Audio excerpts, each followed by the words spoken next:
자, 베프의 촉입니다. 배상원 프로파일러와 함께하겠습니다. 안녕하십니까? 안녕하세요. 자, 2024년 12월 3일 정말 대한민국 정치사에 정말 남을 그런 날이 됐습니다. 비상계엄 선포 날. 베프님은 어디서 계셨고 어디서 어떻게 소식을 들었습니까? 제 유튜브 생방송 중이었습니다. 아, 방송하고 계셨습니까? 네. 근데 예. 그 제 팬분이 저기 댓글창에 네. 비상계엄을 쓰더라고요. 그래서 제가 콘을 냈습니다. 네. 이 가짜뉴스 버티면 안 된다고. 네. 말도 안 되는 얘기 하지 마라. 네. 네. 그런데 진짜라는 거예요. 그래서 바로 화면 전화해서 보니까 이게 어떤 분이 나와서 그거 포고 뭐 입고 계시더라고요. 네, 대통령. 네. 그래서 이게 뭐지라고 했어요. 예전에 제가 뭐 한 현직에 있을 때 그런 거 했었습니다. 군중 심리와 개인 심리 말하자면은 그 쿠데타 상황이나 이 위기 상황에서의 심리적 전환 그 부분에 대한 보고서가 잠깐 썼던 적이 있었는데 네. 이게 지금 그 상황으로도 보통 이런 비상계엄이나 쿠데타 같은 경우는 새벽에 하거든요. 왜냐하면 그렇죠. 예, 왜냐하면 새벽에는 병력의 네. 이동이 원활하고 예. 그다음에 사람 통제가 가능하기 때문에 근데 밤 10시 반에 이런 걸 하는 이게 제정신인가? 오히려 그런 생각이 버뜩 들었어요. 시간도 좀 뭔가 예. 어색하고 애매했다. 저는 술 먹고 했는 줄 알았습니다. 깜짝 놀랐어요. 술 먹고 그 모습 그냥, 자체를 예. 야, 이 모습도 보면 예. 조금 그런 느낌도 느낌이 좀 있죠. 있었죠. 예.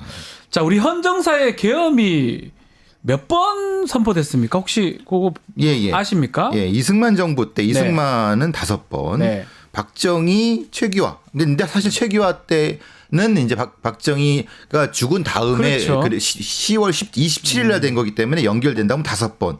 그러니까 11번인데요. 보통 뭐 경비계엄이나 비상계엄을 나눈다 하더라. 어쨌든 네. 포괄적으로 비상계엄 선포된 건 아까 말씀드린 거고 요번이 45년 만에 그 다음입니다. 자, 그러면 우리 이번 선포된 비상계엄 구체적으로 얘기를 좀 나눠보면 결국은 45년 만에 마지막 그 비상계엄이 45년 전이었다는 거잖아요. 79년 10월 27일. 예. 이게 그때가 아마 박정희 대통령 시해 예, 그 다음 날. 직후. 예. 그때부터 지금 그때 하고 5.18까지 예, 그렇죠. 그때 하고 45년 만에 선포가 된 거네요. 그렇죠.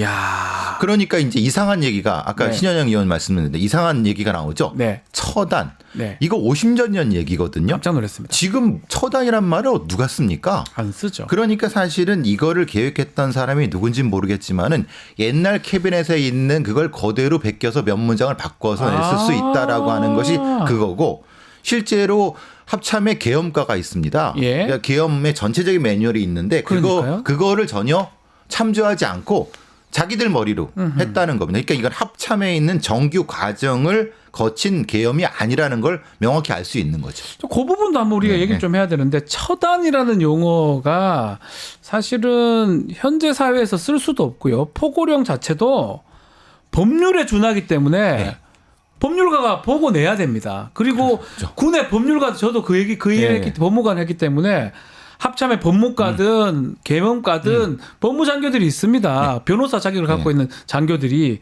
그 보고 이제 문건을 수정을 하고 그 제가 있었으면 처단이라는 용어를 무슨 소리냐 그렇죠. 빼라 그런 얘기를 할 건데 그냥 의법 조치 이게 차라리 그렇죠. 조치하겠다. 그게 낫죠. 예. 의법 조치하겠다. 그러면 예. 끝날 일인데 그런 걸 봤을 때는 정말 옛날 그 문건 포고령 갖고 와가지고 그대로 했을 가능성도 있다는 그렇죠. 거네요. 그리고 이건 감정이 들어가는 거죠. 감정도 있다. 감정도 들어가는 거고 법의 어떤 원칙 헌법에 나오는 걸 다 무시하고 한 거잖아요. 네. 사실 이 비상계엄은 프랑스부터 시작된 겁니다. 초기에 네. 첫 번째 이 행정법 쪽에 나타나는 건데 그때 시대나 될 수 있는 용어를 그대로 쓴 거거든요. 네. 그게 일본으로 넘어와서 계엄법이라는 게 만들어지고 이렇게 그렇죠. 되면 됐는데 그러니까 말하자면 이거는 옛날 사람 진짜 현실 감각이 거의 없는 일부 소수의 군인들이라든가 아니면 그런 사람들이 만들어냈을 가능성이 높은 그 포고령만 봐도 그렇게 볼 수 있는 거죠. 그 옛날 사람이기도 하고 검토를 제대로 안 받았다도 예. 있지만 저는 베프님 말씀 중에 그게 딱 와닿네요. 그 한 명의 마음이 반영된 것 같아요. 예. 야 처단해야 되는 거 아니야? 예. 그 처단을 그냥 넣은 거 아니냐 포고령에 이 이게 생각이 문득 그렇죠. 듭니다. 실행 과정을 잘 보시면요. 예. 실제로 실전 경험이 거의 없는 사람이 이 시나리오를 썼다고 보는 게 맞습니다. 네. 그래서 저는 군인이 했을까라는 생각이 들어요. 이거는 민간인 중에서 아주 진짜 모르는 사람이 했을 가능성이 높다라는. 군대를 잘 모르는 사람. 왜냐하면 네. 실제의 그 비상계엄이나 쿠데타의 실행은 위관급 장교가 중요합니다. 왜냐하면 위관급 장교라는 게 중대 규모 정도를 가지고 실제로 체포를 하고 뭔가를 하는 현장에서 총을 쏘는 사람이 제일 실행에 좌지우지하는 이게 제가 이제 군중심의 논문을 쓰는 네. 그거에 나타난 건데 그런데 이거는 전혀 조직이 안 돼 있는 상태였어요. 그걸 모르는 사람이 이걸 짰기 때문에 보시면 아시겠지만 좌충우돌 막 있지 않습니까? 그렇죠. 그게 바로 그런 부분입니다. 그러니까 현장에 국회 현장에 방첩사 뭐라고 해야 하나 특임대요. 그 사령관이 예. 이제 옛날에 안보사령관, 예. 기무사령관이 기무사령관. 현장에 예. 있었다고 해요. 전혀 뭘 할지도 모르는 사람이지 않습니까? 국회의원 체포도 못하고 예. 소위 말하는 요인 체포라는 것 그들 입장에서 이거는 진짜 너무 엉성한 것은 이거는 제가 보기에는 군인들이 짠 것 같지는 않습니다. 군인들이 예. 정말 치밀하게 짠 내용이 아닐 예, 수도 예, 있다라고 좀 말씀 주셨는데 자 45년 전에 그 마지막 비상계엄 45년 만에 또 있는 지금의 비상계엄 어떻게 좀 다른지도 좀 살펴봐야 될 것 같은데 지금 좀 눈에 띄는 게 예전에 계엄 기간이 길었던 게 제일 길었던 게 456일도 있더라고요. 그런데 그렇죠. 이번에는 어쩌면 다행스럽긴 하지만 6시간 만에 계엄이 해제됐습니다. 당연하죠. 6시간 만에 계엄 해제 이건 어떻게 보셨습니까? 그때와 지금 다른 것은 그때의 계엄은 말 그대로 비상대권 계엄입니다. 네. 그러니까 입법부까지 해산할 수 있는 계엄입니다. 근데 그렇죠. 이게 이제 87년 체제가 되면서 입법부는 절대 손을 못 대게 헌법이 바꿨고 계엄법 바꿨습니다. 네. 그러니까 입법부를 유지하는 건 뭐냐면 과거의 입법부까지 해산하게 되면은 계엄을 정지할 방법이 없는 거예요. 그러니까 입법부를 유지해야지 계엄을 정지하거나 해산할 어떤 기구가 있는 거잖아요. 그렇죠. 그래서 이제 87년 체제에서는 그걸 바꿨고 그 차이 때문에 6시간 만에 다행히 국민들과 국회의원들의 노력으로 이게 해제가 된 거지 만약에 그게 없었으면 이건 뭐 방법이 없는 거예요. 네. 그러니까 그 차이가 확실히 있는 겁니다. 이 외신에서 표현하기론 우리 대한민국 폼 미쳤다 이렇게 표현해요. 왜냐? 그 시민들이 모여서 그걸 막는 모습하고 네. 또 우리 군인들이 뭐 특임대라든지 공수부대 가서 아주 적극적으로 어떤 체포라든지 하는 모습은 아니었어요. 비록 유리창 깨고 들어가는 모습이 있었지만 거기다 국회의원들이 단물 넘고 이래 들어가서 빨리빨리 처리가 됐는데 이런 어떤 시민의식 이런 것도 평가를 좀 받아야 되지 않을까요? 당연하죠. 지금 이 쿠데타를 막은 것은 시민들입니다. 당연하죠. 예. 시민들이 탱크 앞에 그 군용 차량 앞에 눕고 막았기 때문에 이거 가능한 거지. 시민들이 아무것도 했다면 얘네들 그냥 그대로 들어왔을 겁니다. 그렇죠. 분명한 게 첫 번째가 이거 두 번째는 이거 우리가 707 특임이라든가 네. 동수부대들을 잘못하는 것은 걔네들은 그 사람들은 소위 말하는 쿠데타나 이 민간인 대상의 작전에 적합한 인물들이 아닙니다. 아하. 그러니까 김정은 참수 작전에는 적합한 사람들이 그렇게 훈련이 됐으니까 예. 차라리 양기사라든가 충정부대 같은 그러니까 계엄에 적합한 부대가 들어왔으면 사실은 성공했을 수도 있습니다. 근데 이 사람들은 그러니까 최정예지만은 사실은 이건 김정은 참수부대거든요. 그러니까 민간인을 상대하진 못하는. 그러니까 이거를 그 수뇌부들이 네. 이 범죄자들이 강구한 것 같습니다. 그리고 예. 지금 707이나 이런 애들은 다 직업군인들입니다. 그렇죠. 부사관 이상들이에요. 그렇죠. 예. 과거에 우리 그 쿠데타에 동원됐던 사람들은요 징집이거나 시키면 시키는 대 하는. 그러니까 그만큼 시민의식이 달라지고 직업군인식이 달라지면서 그들이 지금 국회에서 어떻게 했습니까? 꼭 와갖고 뭐지 이렇게 그러면서도 사실은 쭈뼛쭈뼛했잖아요. 네. 적극적으로 안 했단 말입니다. 실제로 가면서 임무를 정확하게 지시 못 받았던 것 같아요. 그렇죠. 현장에서 얘기를 들었다고 하거든요. 국회의원들 체포하라고. 그러니까 뚝 떨어졌는데 거기 갔는데 실제로는 뭘 해야 되는지를 몰랐던 네. 거죠. 그러니까 당연히 그러겠죠. 근데 보도에 따르면 뭐 북한 얘기를 하면서 국회를 데리고 갔다고 하거든요. 그 정도만 인지를 하고 갔는데 딱 가보니까 정확한 지시는 국회의원들 체포하라. 그렇죠. 잡아라. 이런 명령이 떨어지니까 아마 그때부터는 멘붕이 왔죠. 저는 우리 군인들이 제복 입은 시민들 아니겠습니까? 민주 그렇죠. 시민들. 네. 아마 판단을 했지 않았을까? 저는 좀 그렇게 생각합니다. 판단을 했지만 명령권자는 뒤에 있었잖아요. 있으니까요. 그러니까 뭐 3스타가 거기 나와 있었다고 하니까 그거에 때문에 그래서 우리가 생방 다 봤지만 약간 약간은 어설펐어요. 그렇죠. 제가 아는 707 특임대라면 사실은 진압하려면 정말 수시간 만에 몇 그렇죠. 분 만에 네. 진압 가능하거든요. 가능하죠. 사실은. 네. 근데 그렇게 하지 않았던 모습은 하지 않았을 뿐 그들의 선의도 분명히 존재했다. 네. 그렇지만은 양가적 감정이 있었다. 아하. 왜냐하면 명령도 들어야 되고 명령 들어야죠. 그런데 시민을 죽일 수는 없고 왜냐하면 지금 시민들이 앞에 있지만 그걸 제압하고 가려고 하면요. 네. 사실은 무력을 사용해야 되거든요. 근데 그들이 무력을 사용하면 그 사실 어렵겠습니까? 네. 근데 그들은 안 하는 부분이 있는 거죠. 네. 그리고 사실 그들이 가져간 무기를 보면요. 저격소총이라든가 이런 형태의 돌격소총 같은 큰 것들을 가져갔어요. 네. 그건 시민을 대상으로 하는 게 아닙니다. 그건 적을 대상으로 된 거죠. 아니 뭐 그러면 의원들 쏘는 겁니까? 그러니까 근데 의원들 쏜다는 것은 본인들이 살인자가 되는 거예요. 네. 그러니까 명령이지만 살인자가 되는 건 다른 문제죠. 그러니까 그 부분 때문에 이것은 이 어떻게 보면 되게 다행인 거죠. 어쩌면 우리나라의 다행인 민주주의의 것이다. 다행인 거죠. 자, 5.18 민주화 운동을 떠올리게 한다라는 분들도 많습니다. 아마 또 그거 생각했던 분도 꽤 많았을 것 같고 왜냐하면 군인이 와서 막 주둔했던 모습들 광주에서 그 기억들을 다 하고 있잖아요. 부마 뭐 다 네. 마찬가지였어요.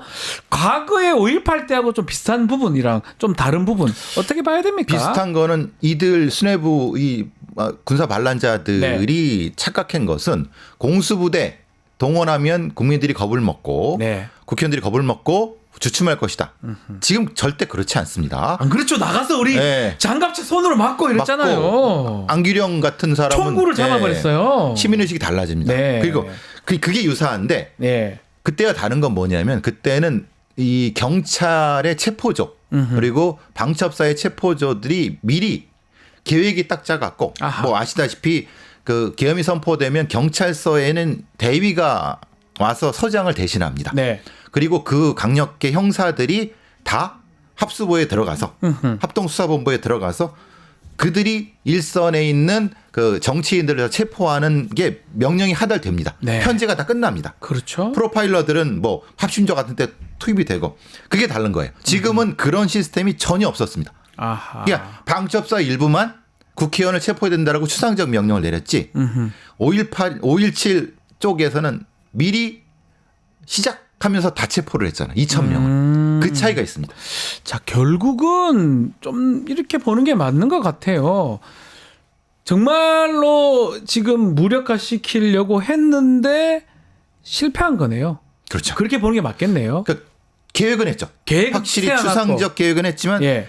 그거를 구체화 시키려고 그건 이제 말하자면 김용현이 자백했습니다. 뭐라고 했냐면 네. 중과부적. 그러니까 자기가 다른 쪽을 포섭하려고 했는데 못했다는 거잖아요. 아. 그냥 하지만 그 기간 몇 시간 동안 합참의 그 계엄 본부에서 계속 일선 부대나 경찰들을 설득하고 뭐 압박하고 항명죄 되면서 하라고 했는데 실제의 현장 지휘관들은 거부했을 가능성이 높습니다. 아, 그럴 수도 그러니까 있겠네요. 실패를 했죠. 그리고 경찰에 있는 제가 들은 바도 현장에 있는 일선에 있는 팀장 이런 사람들 서장들이 이게 뭐야? 그러니까 뭐가 내려와도 실행을 안 하는 거예요. 할 수가 없죠. 그렇죠. 네. 상식적으로 이게 뭐냐고 했을 것 그렇죠. 같아요. 그러니까 김영이 자백했듯이 예. 중과부적이다. 그러니까 못했다는 거잖아요. 네. 그러니까 이게 바로 시민의식과 시스템의 힘이죠. 결국은 실패한 쿠데타다라고 볼 수 있을 것 같은데 우리 배프님한테 이것 좀 여쭈고 싶어요.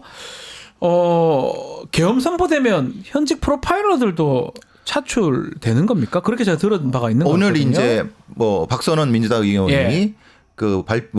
공개한 바가 지난 6월에 우정수 국수본부장이 네.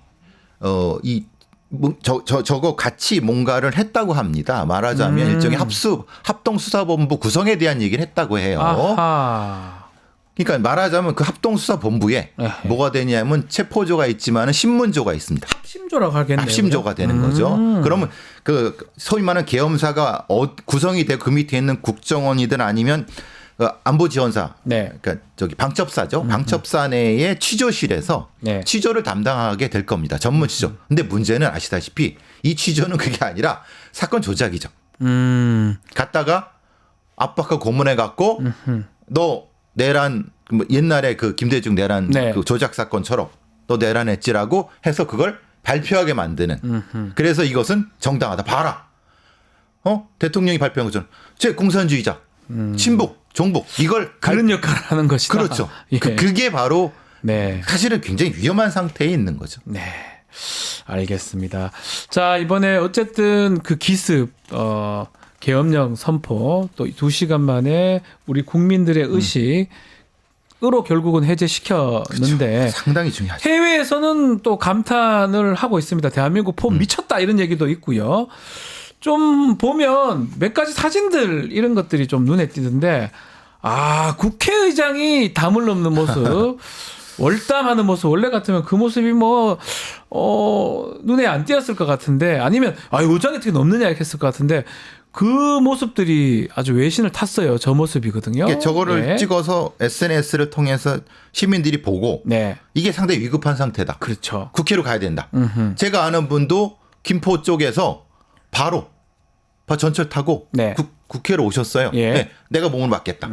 그러니까 이게 사실은 쿠데타를 막은 거예요. 그렇죠. 그죠? 시민 하나가 한 분 한 분이 민주주의를 수호한 거죠. 그러니까 우원식 국회의원 역도 컸고요. 여러 가지 면에서 거기서 갔을 때 이 군인을 몸으로 막았던 분들이 다 민주주의의 수호자들입니다. 네. 자, 마지막으로 베프님한테 이 질문은 꼭 드리고 싶어요.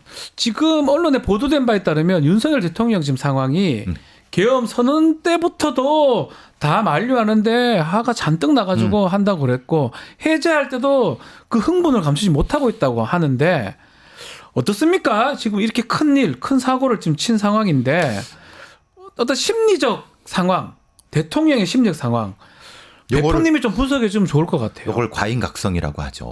과잉각성이다. 각성 상태가 돼갖고 예. 이 사람이 약을 했다 이런 게 술을 먹었다는 게 아니라 술은 먹는 것 같긴 한데 조금씩. 그게 아니라 그러니까 어쨌든 예. 각성된 상태에서 자기 어떤 거죠. 이건 성공할 거야. 성공해야 돼라고 하는 것이 성공해야 돼라는 게 성공할 거야라는 심리 상태가 돼서 성공할 수 있는 터널 비전을 가지고 그 참모들만 가지고 계속 그만 하니까 현실에 왜 안 돼? 왜 안 돼? 혼내고 격노하고 이 상태가 그날 새벽까지 됐죠. 새벽까지 되면서 예. 합참에 가서 아니면 계엄사에 가서 야 왜 국회의원들 체포 못해 막 소리 치르는 과잉각성 상태가 돼 있고 예. 그 다음에는 이제 푹 죽어갖고 어쩔 줄 모르는 자기도 당황해서 왜냐면 그 각성이 빠지면요 푹 죽어버립니다. 지금까지 아무 말도 안 하고 예, 있어요. 예. 지금까지 3일이 지났는데 어떠한 얘기도 안 하고 있고 한마디 했죠. 뭐냐면 나는 옳아. 네, 자기 옳다. 나는 옳은데 니네들이 왜 날 안 따라주는 거야. 자괴감, 네. 분노, 예. 폭발해가 그것을 한동훈이나 한독수한테 가서 토로를 한 거죠. 야. 이게 이제 이 사이클이 과잉각성 풀리고 이게 반복될 겁니다. 아하. 네. 또 하나 눈여겨봐야 될 부분 중에 하나가 12월 3일 당일날 행적이거든요. 어떤 시장에 가서 일일 DJ 같은 거 하면서 그때 신나 보였습니다. 사실은. 대통령 믿습니까? 뭐 이러고 이러다가 저녁에 갑자기 계엄령으로 바뀌었습니다. 그래서 저는 그 잘 이해를 못하는 예. 게 앞서 말씀드린 것처럼 보통 이런 어떤 큰 거사는 고사죠. 자기 입장에서는. 저 실행자 네. 반란자들의 입장에서는 새벽에 합니다. 새벽에 합니다. 그런데 새벽에 했는데 아마 본인이 겁이 많아서 네. 각성된 상태에서 바로 실행한 것 같습니다. 왜냐하면 새벽까지 못 기다린 거죠. 예. 네, 그랬을 가능성이 높습니다. 이 심리 상태로는. 심리 상태로. 네, 왜냐하면 이걸 계속 부추기는 자들이 있었고 다 반란의 공모자들이고 수괴들이지 않습니까? 근데 그것을 그 긴장감을 못 견디면은 좀 빨리 터트린 거죠. 그렇죠. 못 견디고 예. 지금 하자 그냥. 그 마지막으로 베프님 김민석 그 민주당 의원이 지금 주장하긴 한데 계엄령 선포는 2번, 3번, 4번 계속할 수 있거든요. 2차 계엄령 선포도 가능하다. 왜냐하면 지금 이 사람이 충동성이 굉장히 높은 상태이기 때문에 네. 그 김민석 의원의 말이 전혀 틀린 말은 아닙니다. 아하. 그러니까 성공 여부에 상관없이 예. 그냥 질러버릴 수 있다. 아하. 그럼 그냥 충동적으로. 질러버릴 때 소수의 군인들이라든가 소수의 예. 자들이 동조하면은 예. 그건 유혈사태가 벌어질 수 있다는 겁니다. 아하. 그것 때문에 걱정하는 거죠. 그러니까 못한다가 아니라 네. 성공에 상관없이 그냥 해버리는 상태가 가장 위험하다는 거. 그러니까 치밀하게 준비 안 됐다 하더라도 예. 본인의 어떤 각성 상태라든지 과잉 상태에서 그냥 질러버릴 수 있다는 거죠. 왜냐하면 소수의 친위 부대가 있지 않습니까? 네, 있죠. 그러니까 지금도. 뭐 사실은 뭐 김용현 네. 있지만 예. 소수의 그래서 계속 그걸 부추기는 자들도 지금 있고 네. 그게 제일 걱정인 거죠. 야, 그 부분 때문에 좀 베프님 얘기 들어보면 이 탄핵을 좀 반드시 해서 직무 정지가 돼야 될 상황이 아닌가 이 생각이 드는데요. 뭐 아시다시피 미국에는 법무부 장관이 독특한 특징을 가지고 있습니다. 네. 왜냐하면 대통령 정부에 대해서 그걸 같이 하지만 사실은 이걸 감시하는 국회에 보고하는 우리도 차후에 헌법이 바꿀 때 그런 역할을 하는 사람이나 직위가 있어야 된다고 생각을 합니다. 알겠습니다. 자, 오늘 말씀 베프의 촉좀 개헌 얘기 좀 해봤습니다. 자, 배상훈 프로파일러와 함께했습니다. 오늘 말씀 감사합니다. 감사합니다. 유튜브 구독하고 실시간 채팅과 댓글을 남기시면 매일매일 7,000TTCO를 드립니다. 참여 방법은 통통물 어플을 다운로드하고 회원가입과 로그인을 해주세요. 마이페이지에서 나의 회원 고유 번호를 복사해주세요. 유튜브 구독 후 실시간 채팅이나 댓글창에 고유 번호를 한 번만 입력하면 준비 끝! 지금 유튜브 채팅과 댓글 쓰기 참여하고 7,000TTCO 받아가세요.